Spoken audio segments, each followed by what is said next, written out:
All right, Zach, we're going to be going to the Cincinnati-Dallas game, and for this presentation from myself, let me just give you some information on this game. First of all, America's team, you would think more people would be betting on Dallas. Not only they're America's team, but they've won 3 straight games, and I think they only lost the first game by a point or so. So here's a team that is America's team, and only 6% of the money is coming in on them. I don't know what they're seeing with Cincinnati. Now, Cincinnati, they made the playoffs for 5 straight years. They beat the Jets, all right, so-so team. Yes. They beat Miami, horrible team. And who did they lose to? Playoff teams like Denver and Pittsburgh. And who are they facing? They're facing Dallas. So one of the reasons that you can get by with beating the Jets and Miami, there's not a lot of those glaring special players that are in the secondary when you get to the red zone. Dalton is absolutely horrible in the red zone, and he's not that great in these big national TV games like Dallas, Denver, Pittsburgh. They do get Tyler Eifert back this week, and that's a huge plus, especially when you get into the red zone. A.J. Green, he's going to do what he always does. Now, huge, I love Dak Prescott. I love Ezekiel Elliott. I love the fact that, it's almost like a kid that doesn't know what to be afraid of because they haven't been around. These two guys don't know what to be afraid of. They don't know what, they only know what success is. So this is one of the best starts that we've seen 2 rookies ever. I don't think Prescott's had an interception, probably 110 passes or something. He's on the mark. But let's look at Ezekiel Daniel and what he gives. When he was at Ohio State, he had 108 blocks. Pass blocking assignments last year, 108, resulting in only 1 sack. So he's a big reason why Dak Prescott is staying in the pocket, because people like Ezekiel Elliott. Now, the other thing is, let's talk about how fast Ezekiel Elliott is, because when he's not staying back for pass blocking and he's hitting the hole, well, he's got 4.4 speed in the 40. But sometimes when you're talking about a running back, you don't measure the 40-yard dash, because how often does that come up? I think you should measure how fast he goes from his position in the backfield till you hit the hole. Well, he goes from 15.3 miles per hour in under 1.5 seconds. So when they go snap, go like this. 1.5 seconds is now 1.5. Gone. 1.5, done.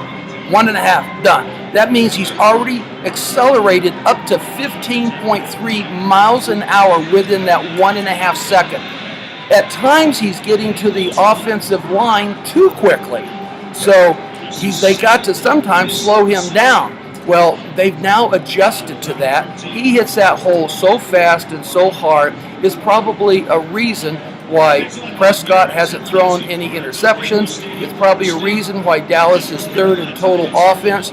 On this particular game, Cincinnati's favored by 1. I really would have to lean towards Dallas because I really don't like to follow the public money. But I could make a case for Cincinnati winning, especially with Tyler Eifert back. And I think he opens up. The only problem that they've had was that red zone, as I mentioned. So on this play, I'm going to give it a pass, but I hope you enjoyed the information that you did get while I was researching this game. Zach, what do you got? Yeah, I think Cincinnati, they're one of those 2-2 teams that the schedules got them under their value. So they played the Denver Broncos, they lost. Played Pittsburgh Steelers, they lost. 2 great teams. They're going to be in the playoffs and might be the top 2 seeds in the AFC. Who knows? Then the win against Miami on Thursday night, they kind of didn't need to open things up. Against the Jets, they were on the road. They opened things up a little bit.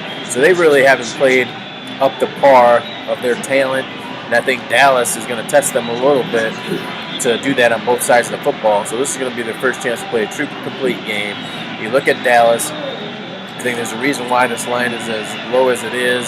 At Pick'em, basically. Dallas, 2 straight games on the road. They beat the Bears, obviously.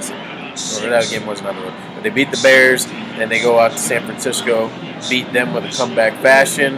And it was really a game that the defense nearly lost them the game. So I think that's worrisome there with the way Blaine Gabbert was able to throw to his tight ends.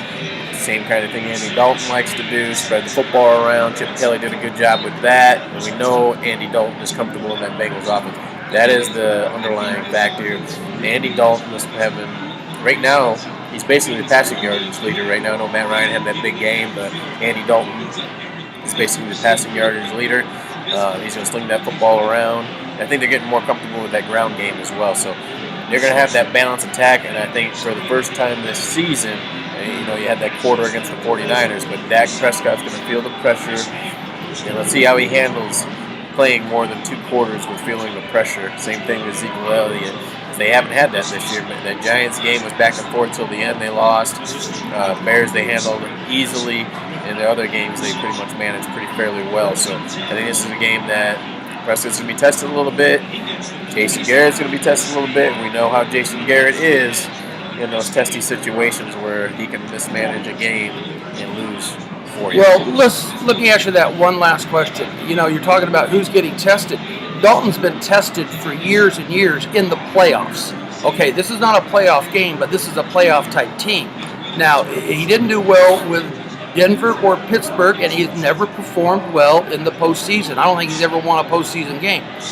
So is this going to be more of a test for Dalton or more of a test for Prescott? We don't know what Prescott can bring. He hasn't been brought this, but we do know what Dalton is typically like. Yeah, well, I think it's still more of a test for Prescott. Right now, you've got everybody saying, wow, these rookies are doing so great. It's 7 rookies that have won a game already. Wow. Or 7 rookies that played on the field. Wow. And it's kind of like just like last week when we were talking about Luke Jackson. Wow, this guy came out of nowhere from what he did last year with Louisville, Heisman frontrunner.